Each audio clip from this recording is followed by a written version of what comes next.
gahom sang Diyos. Kapag word na gahom sang Diyos, hindi kaalam sa tao, kag hindi paagi sa kusog sang tao. Kinpahayag ni Pablo, nga ining Biblia, Old Testament, kapag word na bugos, mula Genesis hanggang Revelation. Mula Old Testament hanggang New Testament, kapag word na bugos. Amen. Amen. Ang word na bugos, mula Old hanggang New, mula Genesis hanggang Revelation. Ginsulat, paagi sa gahom sang Diyos, mga kautoran. Wala gali nilasulat, suno lamang sa tawhanon nga kaalam. O kung sa kusog sa isa katao. Nasulat din gali ini nga pulong pinaagi sa power ni God. Kaya ngayon, nabasa natin dahil isinusulat ng Panginoon paagi sa iyang gahom. Amen. No. Kalin sa Old Testament as sa New Testament, amo ini ang ginatawag nga bugos nga Biblia o kung bugos nga kasulatan.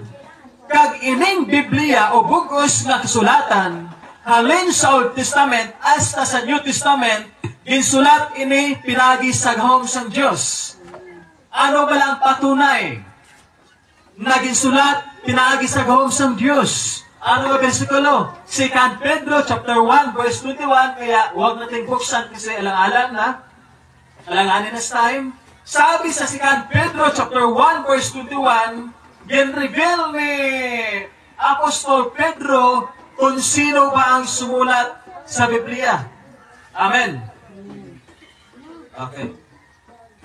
Tungod nga wala naghambal. Tungod nga wala sila naghambal, halin sa ila kaugalingon nga huna-huna. Yun ang sabi ni Pedro, na ang ining mga tao, wala sila naghambal sa kaugalingon nila nga isipan, o kung isip, o kung huna-huna. Hindi halin sa ila huna-huna. Kundi ang Espiritu Santo, amo ang nagtoy-toy sa ila sa paghambal sa pulong sang Diyos.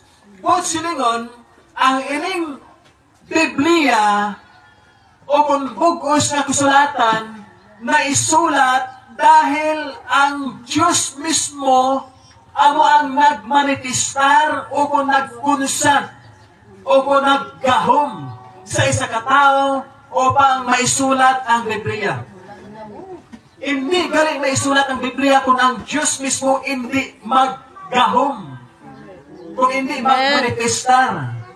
Kingamhan gali ang isa katao. Pinaagi sa Espiritu Santo. Ang power sa Diyos, yara sa isa katao.